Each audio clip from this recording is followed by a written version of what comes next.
आज हम इस ऑडियो में काव्यांजलि के दूसरे पाठ सूरदास के भ्रमर गीत के 6वें पद को आज पढ़ेंगे। उसके शब्द अर्थ, उसकी व्याख्या को हम जानेंगे, काव्य सौंदर्य को जानेंगे। चौथा पांचवा पढ़ा दिया गया है, आज 6वें पद को हम पढ़ते हैं। वो पद इस प्रकार है।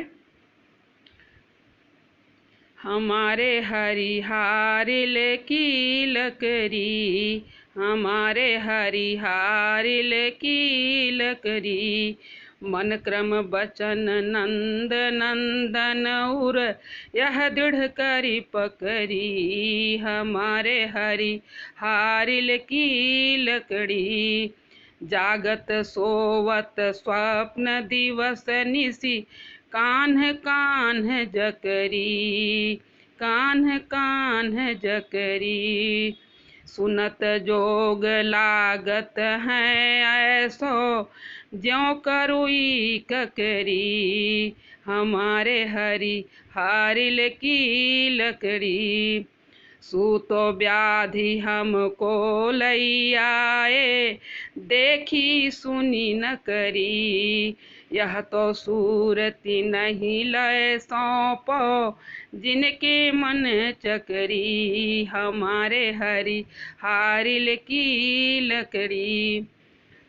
अब इस पद में गोपियों का एक निष्ठ, कृष्ण पर अपना एक निष्ठ प्रेम व्यक्त कर रही हैं और उनकी जो निर्गुण उपासना की जो पद्धति है उसको अस्वीकार कर रही हैं और उद्धव के सम्मुख अपना तर्क प्रस्तुत करती हुई कहती हैं कि हे उद्धव, हमारे हरिहारिल की लकड़ी, हे उद्धव, हमारे कृष्ण, हमारे प्रियतम कृष्ण जो हैं, हमारे लिए हारिल पक्षी के लकड़ी के समान अत्याज्य हैं। जिस प्रकार से हारिल एक विशेष पक्षी होता है, उसका इसकी विशेषता ये होती है कि वह अपने पंजे में लकड़ी को, तिनके को दबाए रहता है। वह कभी उस पर ही बैठता है, उस पर ही उसी को लेके उठता है, उसको कभी छोड़ता नहीं है। तो कहती हैं तो अपने पंजों में उस लकड़ी को दबाए रहता है, लेकिन मन क्रम बचन नंद नंदन उर यह दृढ़ कर पकड़ी। कह वह हरियल पक्षी जो होता है वह अपने पंजे में लकड़ी को दबाए रहता है, लेकिन हम सब गोपियाँ तो अपने हृदय से, अपने मन से, कर्म से, वचन से, वाणी से उस नंद के नंदन श्याम सुंदर को अपने हृदय से इतनी मजबूती से पकड़ रखा है कि वह हमारे हृदय से वे कहीं जा नहीं सकते हैं। मैंने हृदय से उसको मजबूती से पकड़ रखा है। जागत सोवत स्वप्न दिवस निसी, कान्ह कान्ह जकरी। कहती हम सब गोपियां उस कृष्ण के प्रेम में इतनी बेसुध है कि हम जागते सोते स्वप्न देखते हुए दिन रात, दिवस निस, निस मतलब रात्रि, कान्ह कान्ह जकड़ी, कान्हा कान्हा के नाम, कान्हा कान्हा में जकड़ी रहती, अर्थात कान्हा का नाम लेती रहती। कि हम सब गोपियां कृष्ण के एक निष्ठ प्रेम में इतनी दीवानी हो गई हूँ, इतनी बेसुध हो गई हूँ कि मुझे न, हम सब गोपियाँ जागते सोते, मैं जब जागती रहती हूँ, सोती रहती हूँ, स्वप्न देखती रहती हूँ, दिन रात उसी कान्हा कान्हा का नाम लेती रहती हूँ, उसी में जकड़ी रहती हूँ, अर्थात उनका नाम लेती रहती हूँ। सुनत जोग लागत हैं ऐसे, जो करुई ककरी। कहते तुम्हारा जो आपने हम सब के लिए योग का संदेश दे रहे हैं, योग का उपदेश दे रहे हैं, निर्गुण ब्रह्म की उपासना का जो संदेश ले करके आए हैं, जब मैं उस संदेशा को, उस ज्ञान को जब मैं सुनती हूँ तो वह मुझे उसी प्रकार से कड़वी लगती है जैसे कोई कड़वी ककड़ी खा लेने पर मुंह का स्वाद बिगड़ जाता है, बहुत अरुचिकर लगता है। उसी प्रकार से तुम्हारी योग साधना का उपदेश भी हमारे लिए अरुचिकर है, हमें स्वीकार नहीं है, वह हमारे कष्ट को और बढ़ा रहा है। पुनः गोपियां कहती हैं उद्धव से, सूतो व्याधि हमको लई आए। व्याधि मतलब रोग। कहती हैं हे उद्धव, तुम तो सूतो मतलब वह उपदेश, वह ज्ञान का जो निर्गुण ब्रह्म का जो उपदेश है वह हमारे तुम रोग के रूप में लेकर के आए हो, हमारे लिए रोग है।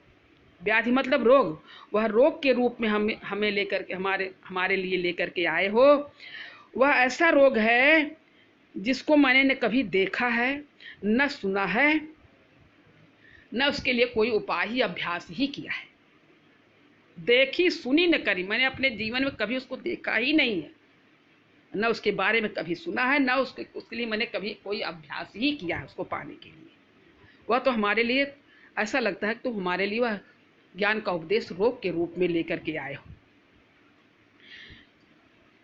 यह तो सूर्य तिनहि लय सौंपो, कहती गोपियां उद्धव को अपने तर्क प्रस्तुत करती हुई कहती हैं कि सूरदास जी कहते हैं, गोपियां उद्धव से कहती हैं कि तुम हे उद्धव, इस ज्ञान के संदेश को, इस निर्गुण ब्रह्म के उपदेश को तुम उनको ले जा करके सौंप दो। तिनहि लय सो, तिनको सौंपो, अर्थात उनको सौंप दो जिनका मन चंचल है, जिनका मन चक्री की भांति चलायमान है, हमेशा चंचल है, अनंत इच्छाओं वाला है। हमारा मन तो केवल एक निष्ठ कृष्ण के प्रेम में स्थिर हो गया है, हमारा मन चंचल नहीं है। इसलिए तुम अपने इस ज्ञान के भंडार को, ज्ञान के उपदेश को उनको सौंप दो जिनका मन चंचल है, चक्र की भांति घूमता रहता है। यह सब हमारे लिए नहीं है, हम इसे अस्वीकार करते हैं। गोपियां सगुण उपासना का की महत्ता प्रतिपादित किया है और निर्गुण उपासना का खंडन किया है। अब इसमें जो इसका काव्य सौंदर्य है, इसमें है रस क्या है, वियोग श्रृंगार रस है, छंद गेय पद है, गेय पद मतलब गाने योग। दूसरा है अलंकार, इसमें क्या है, अनुप्रास और उपमा अलंकार है, और भाषा इसकी ब्रज है, और माधुर्य गुण है, लक्षणा शब्द शक्ति है। अब है दूसरा जो पद है वह इस प्रकार है, उधो जोग जोग हम नाही, उधो जोग जोग हम नाही, अबला सार ज्ञान कह जाने, कैसे ध्यान धराही, तेई मुदन नयन कहत हो, हरि मूरत जिन माही, ऐसी कथा कपट की मधुकर, हम तय सुनी न जाही, श्रवण चीर सिर जटा बंधावहूँ, ये दुख कौन समाही, चंदन तजी अंग भस्म बतावत, बिरह अनल अति दाही, जोगी भ्रमत जाहि लगी भूले, सो तो हैं अपमाही, सूर श्याम तय न्यारी न पल छिन, ज्यों घट तय परिछाही, उधो जोग जोग हम नाही। अब इस पद में पुनः गोपियां उद्धव के सम्मुख अपना तर्क प्रस्तुत करते हैं। जब उद्धव उन्हें निर्गुण उपासना का जब उन्हें ज्ञान देते हैं, तब गोपियां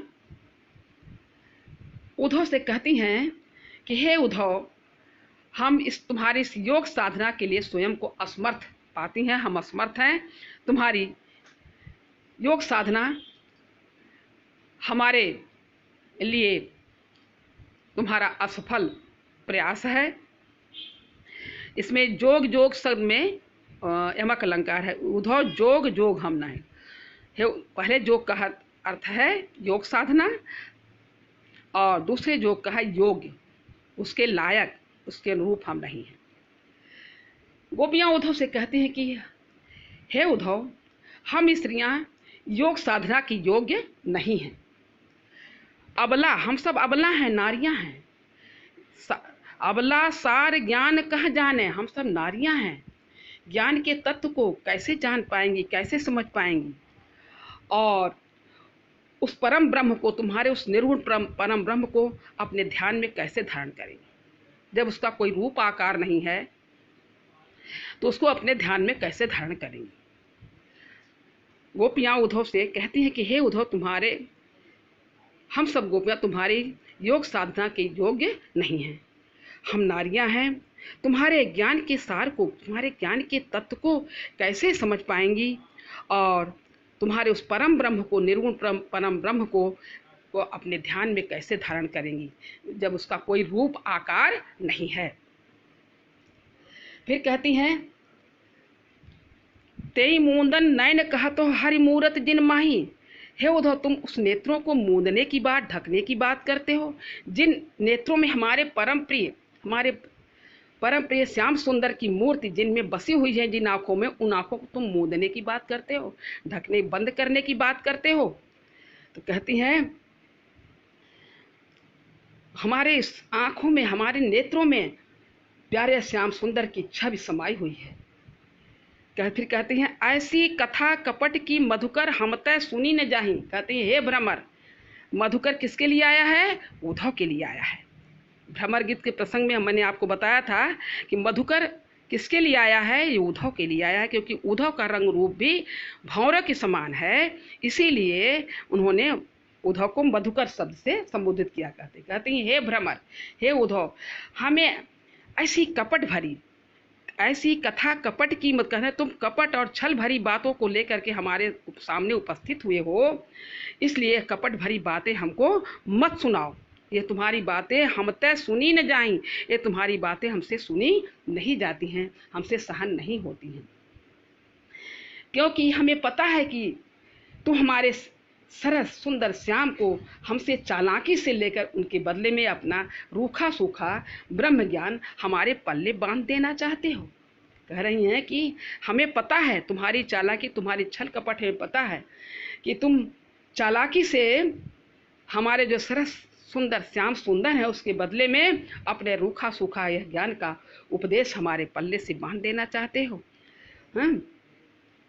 कहते हैं, श्रमण चीर सिर जटा बंधाऊं, ये दुख कौन सम। कहती हैं गोपियाँ उद्धव से, तुम्हारे निर्गुण ब्रह्म का जो सिद्धांत है, उस सिद्धांत को के अनुसार तुम हमसे ये बात कहते हो कि तुम कान को चिरवा कर सिर पर जटाजूट, श्रवण मतलब कान को चिरवा करके और सिर पर जटाजूट बंधवाना चाहते हो। जो योगियों का जो रूप होता है, वह कानों में चिरवा करके कुंडल पहनते हैं और सिर पर जटाजूट बांधते हैं। तो ऐसे तुम इस रूप में मुझे देखना चाहते हो। भला बड़े तो दुख की बात है, यह दुख कौन समाई, तो बहुत बड़े, हम सब नारियों के लिए तो बहुत बड़े दुख की बात है। यह दुख कौन सह सकेगा? कोई, अर्थात इसको कोई बड़ा असहनीय है यह बात, और कोई सह नहीं सकता है। फिर कहती हैं, चंदन तज अंग भस्म बतावत बिरह अनल अति दाही। कहती हैं गोपियाँ कहती हैं, हम तो कृष्ण के वियोग की अग्नि में वैसे ही अत्यधिक जल रही हैं। बिरह अनल अति दाही, कहती हैं कि हम सब गोपियाँ तो वैसे ही कृष्ण के विरह की अग्नि में बहुत ही जल रही हैं, अर्थात उनके विरह का दुख जो है हमें निरंतर जला रहा है, और तुम हो कि हमें शरीर पर चंदन को लेप लगाने की बजाय भस्म लगाने की बात करते हो। गोपियाँ कहती हैं उद्धव से कि वैसे तो हम सब तो गोपियाँ स्वयं कृष्ण के विरह में निरंतर जल रही हैं, उसकी ताप में जल रही हैं, और ऐसी दशा में तुम चंदन को त्याग कर चंदन का लेप लगाने की बजाय तुम्हें हमें भस्म लगाने की बात करते हो। जिस प्रकार से योगी लोग अपने शरीर पर पूरा भस्म लगाए रहते हैं, उसी तरह तुम भस्म लगाने की बात करते हो। भस्म लगाने से तो हमारा विरह और भी बढ़ेगा, हमारा जो विरह की अग्नि है वह और भी बढ़ेगा, वह हमें और भी दुख देगा। फिर कहती हैं, जोगी भ्रमत जाहि लग भूले सो तो है अपमाही। अपमाही मतलब अपने अंदर में, अर्थात अंतरात्मा में। फिर कहती हैं गोपियाँ, योगी जन जो होते हैं वे उस परम ब्रह्म को पाने के लिए, जोगी भ्रमत जाहि लगे, जो हैं जितने भी योगी हैं वे भूल बैठे हैं कि वह जो परम ब्रह्म है स्वयं आत्मा में ही विराजमान है। जिस ब्रह्म को योगी लोग पाने के लिए दर दर भ्रमण करते रहते हैं, दर दर घूमते रहते हैं, वह तो अपने भीतर ही अपनी अंतरात्मा में ही विराजमान है। तो कहते हैं इस बात को वो भूल बैठे हैं। फिर कहती हैं सूर्य श्याम तय न्यारी न पलछिन जो घटते पर छाई। फिर अंत में गोपियाँ उद्धव से कहती हैं, सूरदास जी कहते हैं कि गोपियाँ उद्धव से कहती हैं कि हे उद्धव, हमारे श्याम, हम अपने श्याम सुंदर, प्यारे श्याम सुंदर से तय न्यारी, न्यारी माने अलग, अपने श्याम सुंदर से एक पल के लिए, एक पल और क्षण के लिए भी मैं अलग नहीं हो सकती। हमारा और उनका जो संबंध है वह इस प्रकार से है, जो घट तय पर, घट माने शरीर, घट माने घड़ा भी होता है, और घट माने यहाँ शरीर से मतलब है जो घट तय परछाई। जिस प्रकार से शरीर से परछाई अलग नहीं होती है, उसी प्रकार से हम अपने श्याम सुंदर से भी एक पल क्षण के लिए भी अलग नहीं हो सकती हैं। हमारा उन पर अपना अधिकार है, हमारा उन पर एक निष्ठ प्रेम है। अब इसमें है रस छंद अलंकार। रस आपका वियोग श्रृंगार है, छंद गेय पद है, अलंकार है, यमक है, उपमा है, और रूपक भी है, और इसमें अलंकार हो गया, गुण माधुर्य है, और गुण माधुर्य है, और भाषा ब्रज है, और शब्द शक्ति, लक्षणा और व्यंजना सब शक्ति है। इसमें 3 अलंकार है, यमक है, जोग जोग में पहले ही उन्हें बता दिया है, उपमा है, ज्यों घटते परछाई, जिस प्रकार से घड़े से शरीर से परछाई अलग नहीं होती है, यहाँ उपमा समानता बताई गई है। विरह रूपी अग्नि, रूपक अलंकार है, 3 अलंकार इसमें है। अब ये दोनों पद आपके यहाँ पर समाप्त होते हैं।